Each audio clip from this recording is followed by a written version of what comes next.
Hey there, welcome to my channel Endless Bio. This is Suman Singh, and we are continuing with the chapter Molecular Basis of Inheritance, Part 3. In this part, we are going to talk about the search of genetic material. See, there were many experiments conducted to know exactly what was the nature of genetic material. Was it DNA, RNA, or protein? And the first breakthrough happened with Frederick Griffith. He was British bacteriologist and he was working with pneumonia bacteriae. His work is famously known as Griffith's experiment or Griffith's transforming principle experiment. He worked with mice and Streptococcus pneumoniae bacteriae. So, what exactly he did was he took two pneumoniae strains, that is, two bacterial strains, Streptococcus strains. So, one was smooth and the other was rough. The one smooth was called as S strain because it had a smooth mucus coating around it, right? So this mucus coat was the one which was giving the disease.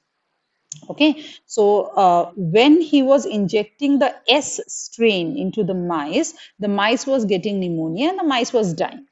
Whereas the R strain, that is the rough strain, it was non-virulent. What do you mean by non-virulent? It is not giving any disease. So S strain was virulent, causing the disease, and non R strain was non-virulent, which was not causing any disease.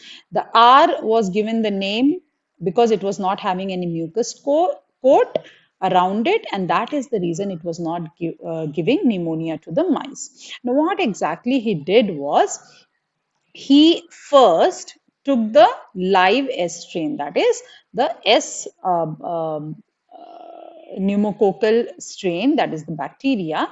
He injected in the mice, and what happened? The mice died. So that was step one.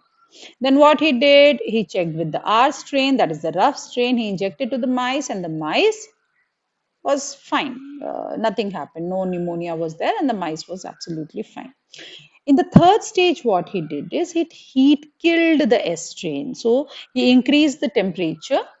He boiled the S strain inside that, and due to this boiling, there might be some changes in the structure of this S strain, and this heat killed S strain. When he injected into the mice, surprisingly, mice was alive. Very nice. So mice was not having the pneumonia this time because he gave the heat killed estrin, right?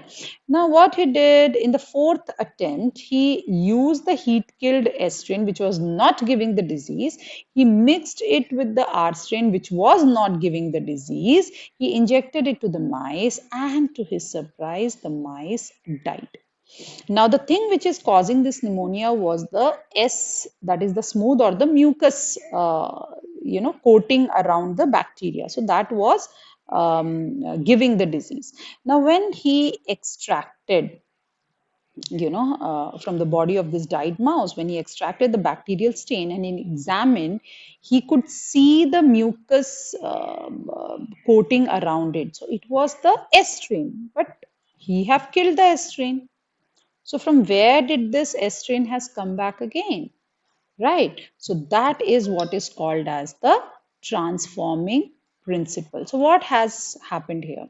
He concluded that something has transferred from the S strain, which he heat killed, something has transferred from the S strain to the R strain, which changed the R strain, or it enabled the R strain to synthesize that smooth polysaccharide coat, that smooth mucus coat around, it enabled it to make. So something moved from S strain to R strain, and it allowed, or it gave the power of S strain to make this coat around it, and turn from a non-virulent into a virulent, that is from a non-disease causing, or not the disease causing one, from a disease causing, that is pathogenic organism. Now, what is this? He named it as transforming principle. So, what has been transformed? The R strain got transformed into S strain because something moved from S strain to R strain. This something we don't know. What was exactly that moved from S to R and gave the power? We don't know. But whatever has moved, it changed the R into S.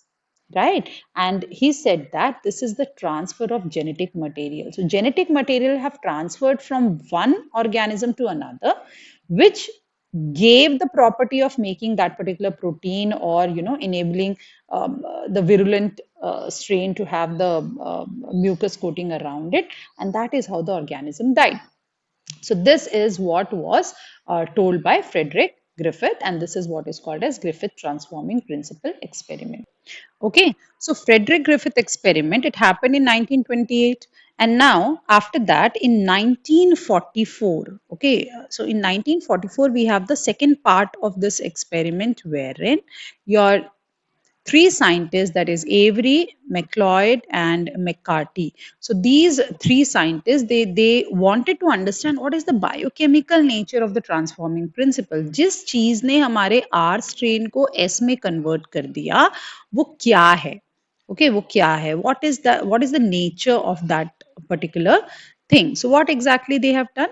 They purified the S strain, जो heat killed S strain था, उसमें से उन्होंने lipids को निकाल दिया, carbohydrates को निकाल दिया, क्योंकि these were involved in the metabolic processes. Okay, so as per them it could either be protein, एक प्रोटीन ने जाकर के आर को एस में कन्वर्ट किया, या फिर आरएनए जो है वो हमारा एस से जाकर के उसने आर को कन्वर्ट कर दिया, या फिर डीएनए जो है वो चला गया. सो दे वांटेड टू अंडरस्टैंड कि what exactly is the biochemical nature of this transforming principle, and it was called as biochemical characterization of transforming principle. So what they did, they used the enzymes.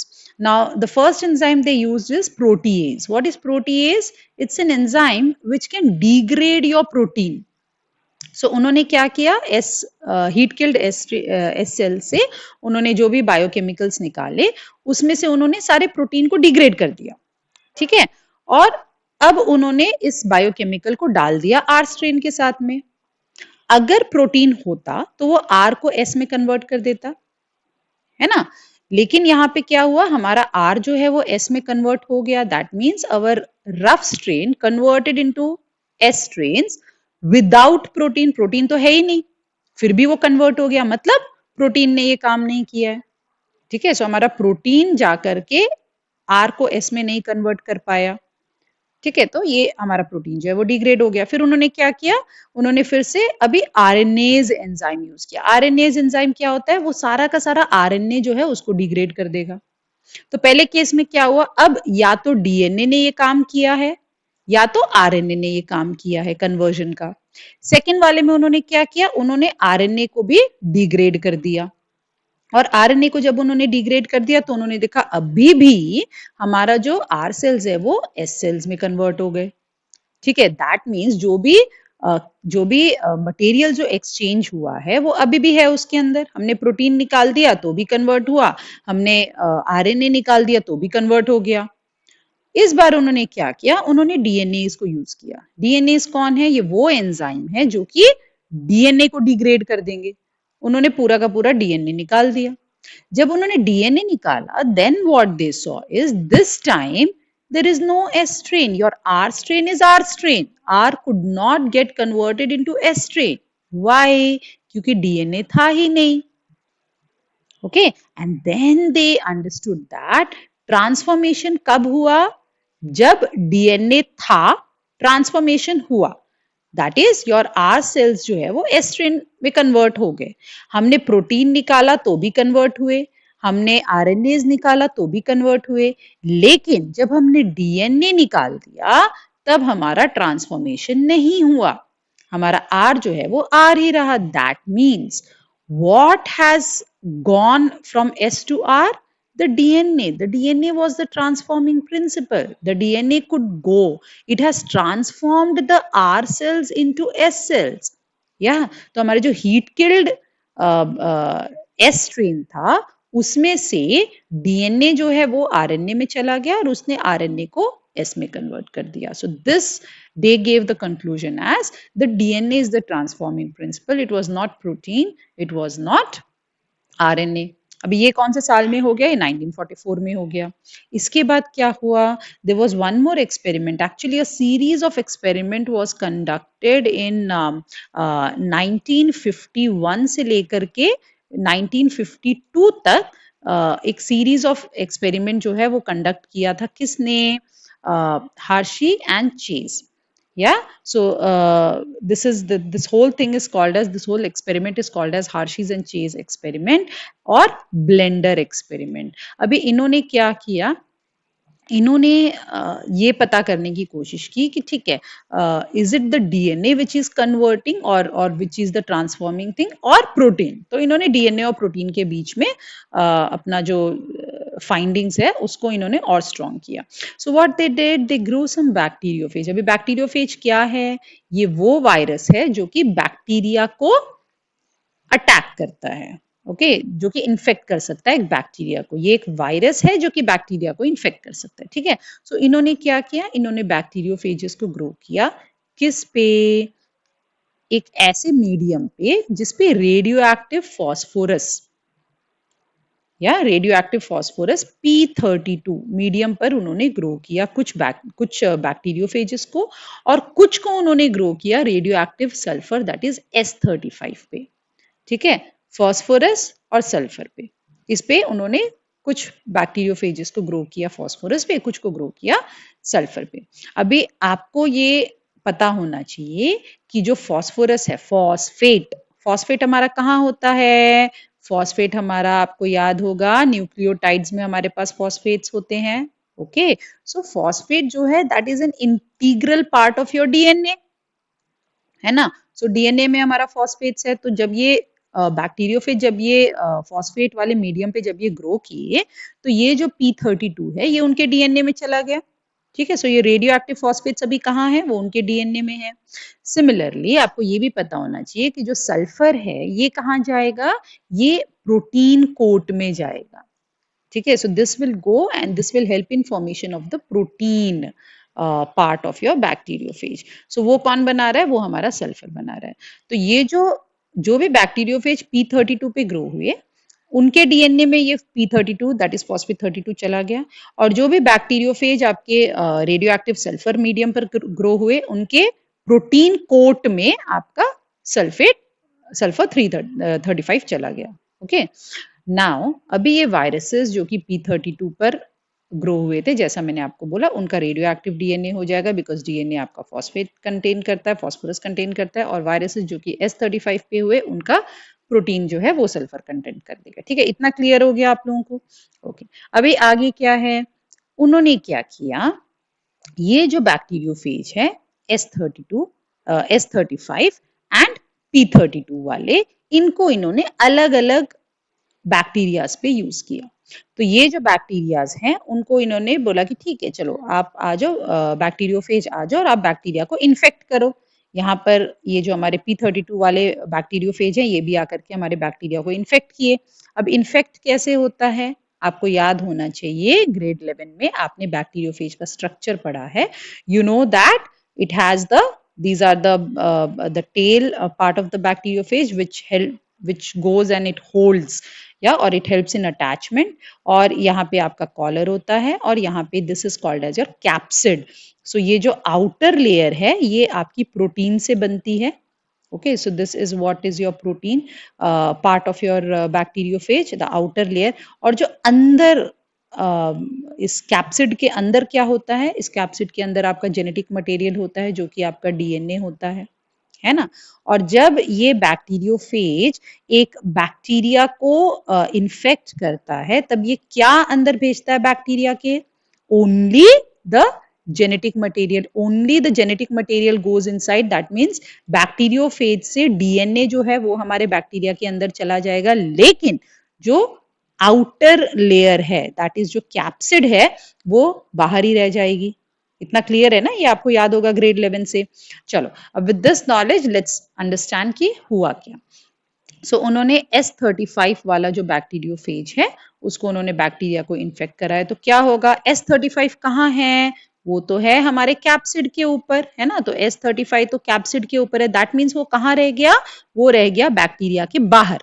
अंदर क्या गया, अंदर DNA गया, और DNA जो है वो नॉर्मल है, उसने कोई भी सल्फर आपका यूज नहीं किया. ओके, लेकिन जो हमारा दूसरा बैक्टीरियोफेज था जिसमें P32 हमने यूज किया है, वो फॉस्फेट कहाँ गया, वो तो गया डीएनए के अंदर रेडियो एक्टिव डीएनए है उसके पास। तो जब इस बैक्टीरियोफेज ने अपना डीएनए जो है वो हमारे बैक्टीरिया के अंदर डाला, अभी क्या है, रेडियो एक्टिव डीएनए हो गया अंदर इस बैक्टीरिया के, क्योंकि इन्फेक्शन तो हो गया है। तो इससे हमें क्या आया समझ में, जो सल्फेट 35 था, सल्फर 35 वो आपका बाहर रह गया, लेकिन जो हमारा फॉस्फेट 32 है वो तो हमारे बैक्टीरिया के अंदर चला गया। इसके बाद उन्होंने क्या किया, उन्होंने ब्लेंडिंग यूज किया, दैट इज एक मिक्सर यूज करके उन्होंने इस बैक्टीरिया का जो आपका कोटिंग वगैरह है उन सबको डिग्रेड किया या फिर जेंटली उसको मूव किया, so that the virus particles are remove from the bacteria. जो बैक्टीरियोफेज है जिसने कांटेक्ट बना के रखे बैक्टीरिया से, ये जो है वो निकल जाए। ओके, सो इन्होंने सबसे पहले क्या किया, उन्होंने इन्फेक्ट कराया, इकोलाई हमारे बैक्टीरिया को इन्फेक्ट कराया, दोनों ही बैक्टीरियोफेजेस से अलग अलग बैक्टीरिया, कुछ को इन्फेक्ट कराया आपका S35 से, कुछ को इन्फेक्ट कराया P32 से। सेकेंड फेज में उन्होंने क्या किया, उन्होंने ब्लेंडर का यूज किया, और इसलिए इसको ब्लेंडर एक्सपेरिमेंट भी बोलते हैं, which was to remove the virus particle from the bacteria. तो वायरस का जो एडहेशन था बैक्टीरिया के ऊपर वो उन्होंने निकाल दिया। और अब उन्होंने इसको, ये जो हमारा कोलाई है जो ट्रांसफॉर्म, जिसने बैक्टीरियोफेज से आपका डीएनए ले लिया है, उसको उन्होंने क्या किया, सेंट्रीफ्यूज किया। So the culture was centrifuge to separate the lighter virus particle from the heavier bacteria. हमारा जो वायरस है वो ऊपर रह गया, उसका सस्पेंशन ऊपर रह गया, आप यहाँ पे देख सकते हो, और जो हमारा बैक्टीरिया था वो नीचे बैठ गया। सो दिस टेस्ट ट्यूब में यहाँ से यहाँ तक आपका बैक्टीरिया और यहाँ से यहाँ तक आपका वायरल पार्टिकल है। अभी वायरल पार्टिकल में आपका क्या बचा, कैप्सिड बचा, जो कि उसका एनवेलप था, जो कि उसकी कोटिंग थी, वो किससे बना है, वो बना है सल्फर से, है ना। तो जब उन्होंने इस टेस्ट ट्यूब को देखा और इस टेस्ट ट्यूब को देखा, तो रेडियो एक्टिव एलिमेंट उनको कहाँ दिखा, यहाँ पे उनको वायरस में रेडियो एक्टिव एलिमेंट दिखा, दैट इज बैक्टीरियोफेज में रेडियो एक्टिव एलिमेंट दिखा, that is the outer coating of the bacteriophage had the radio active S35, और वो उनका रेडियो एक्टिव कलर उसने दिया। वेयर एज जो सेकेंड वन उन्होंने, जहाँ पे उन्होंने P32 यूज किया था, वहां पे उन्होंने देखा कि जो नीचे का पार्ट है जहाँ पे हेवियर बैक्टीरियल सेल्स हैं आपके, वहां पे it was showing the radio active P32। इसका मतलब क्या हुआ कि जो S35 था वो सिर्फ कवर में रह गया।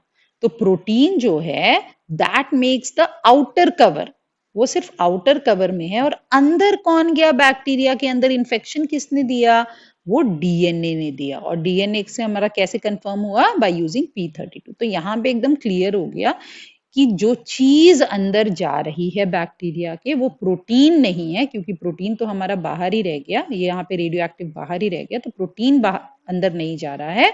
अंदर क्या जा रहा है, अंदर जा रहा है हमारा डीएनए। सो ये यहाँ पे बहुत ही क्लियर हो गया हर्शी एंड चेज एक्सपेरिमेंट से। So bacteria infected with viruses having radio active DNA were found with the P32. So DNA has passed from virus to bacteria. It was the DNA which is which is being passed out, or which is the one which is causing infection. Bacteria infected with virus having radioactive proteins were not radioactive because protein did not enter. Protein never entered. Protein was outside only, है ना? तो हमें वो बाहर ही रह गया. So no radioactive S35 हमें नहीं मिला बैक्टीरिया में। जब हमने चेक किया तो S35 तो मिला ही नहीं, क्योंकि S35 कहाँ था, वो तो बाहर था।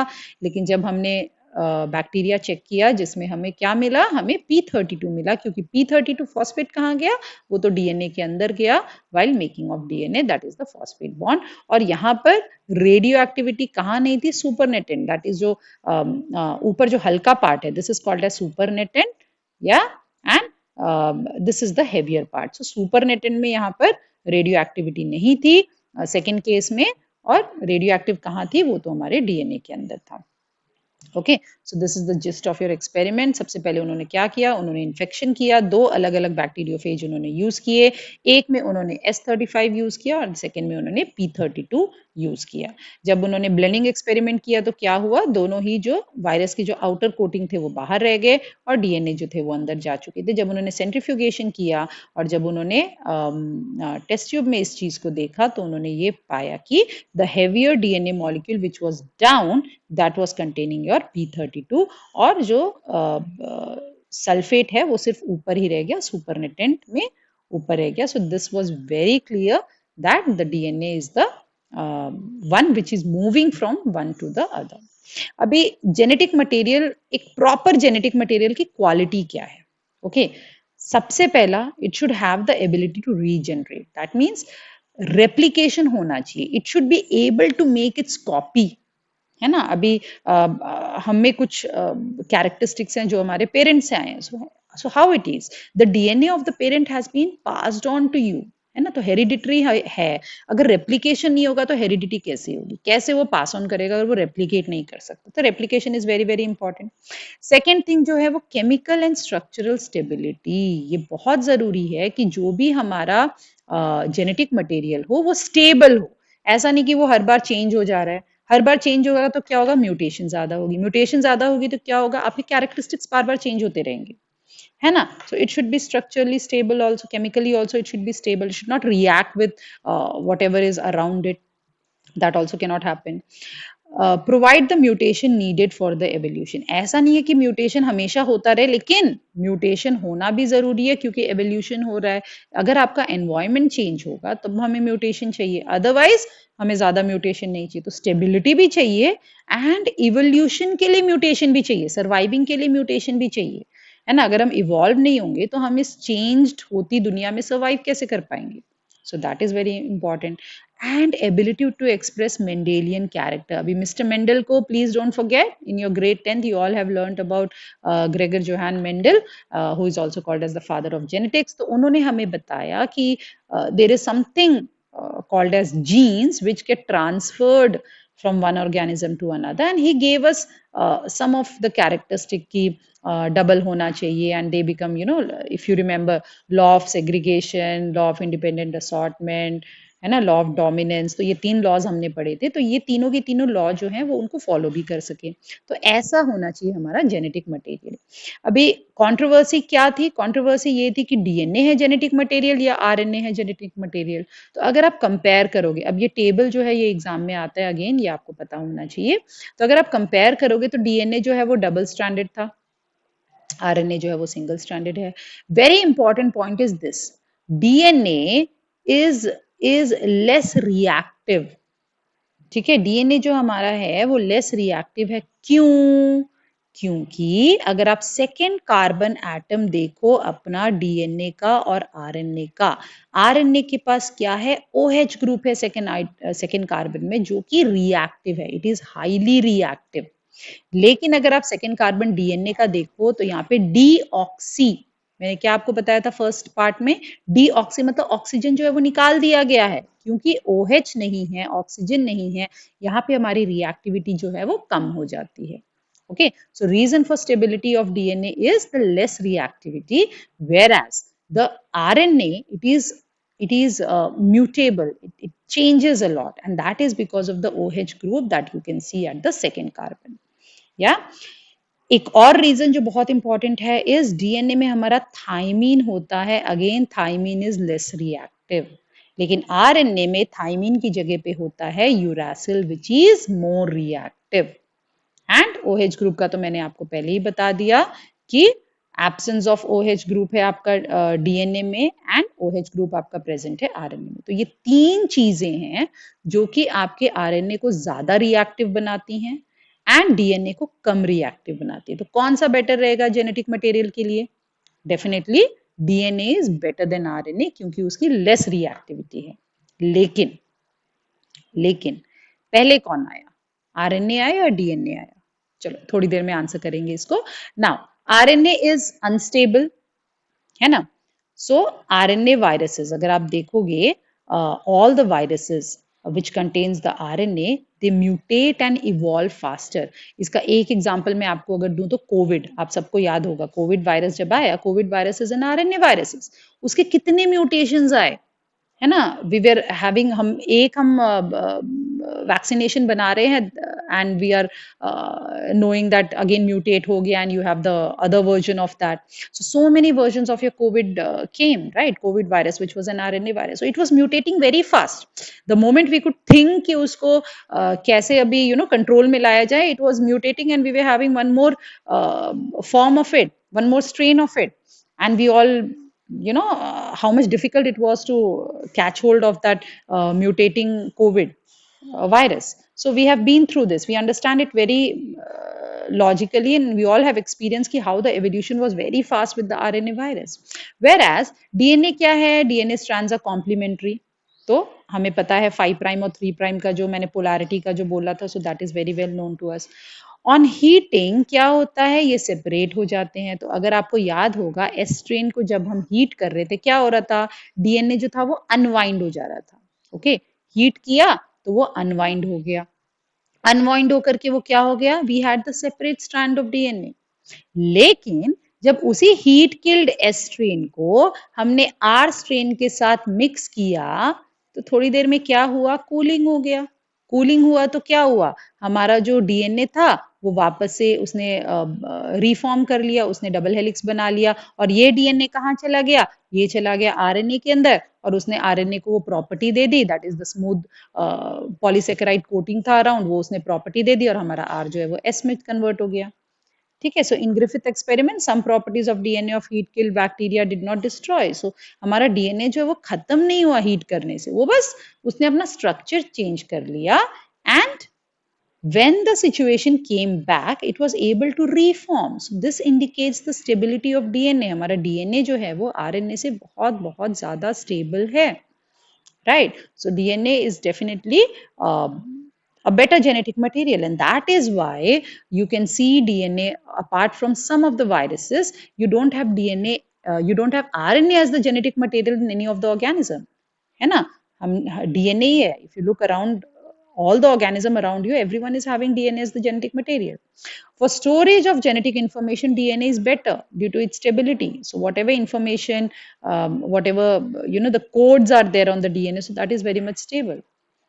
But for the transmission of genetic information, RNA is better. Now, what does this mean? If I need to transfer the genetic information from one to the other, yeah, so that is when I need the RNA. RNA can directly code for protein synthesis. So ऐसा नहीं है कि RNA based and DNA. मैंने आपको थोड़ी देर पहले एक question पूछा था कि पहले कौन आया, DNA or RNA. So you will be surprised to know कि the first genetic material actually was RNA.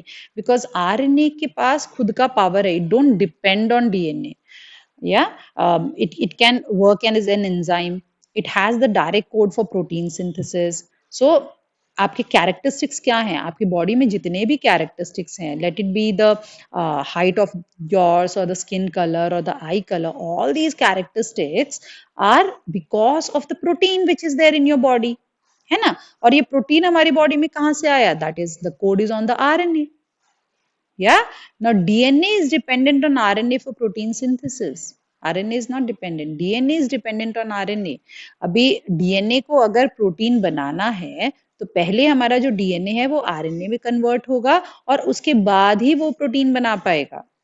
And this conversion of DNA into RNA is called as transcription, जिसके बारे में आप आगे पढ़ेंगे. And conversion of RNA to protein is called as translation. So अगर एक DNA को प्रोटीन बनाना है तो it is completely dependent on RNA. और ये जो प्रोटीन है ये डिसाइड करेगा आपका कैरेक्टर्स या फिर डिफरेंट जो भी परफॉर्मेंसेस हो रहे हैं आपकी बॉडी में, वो सब कुछ कैसे होना है, all the biochemical activities which is happening in your body. So that is what is decided by the protein. Yeah, so as I told you, the first genetic material was actually RNA. लेकिन वो unstable था.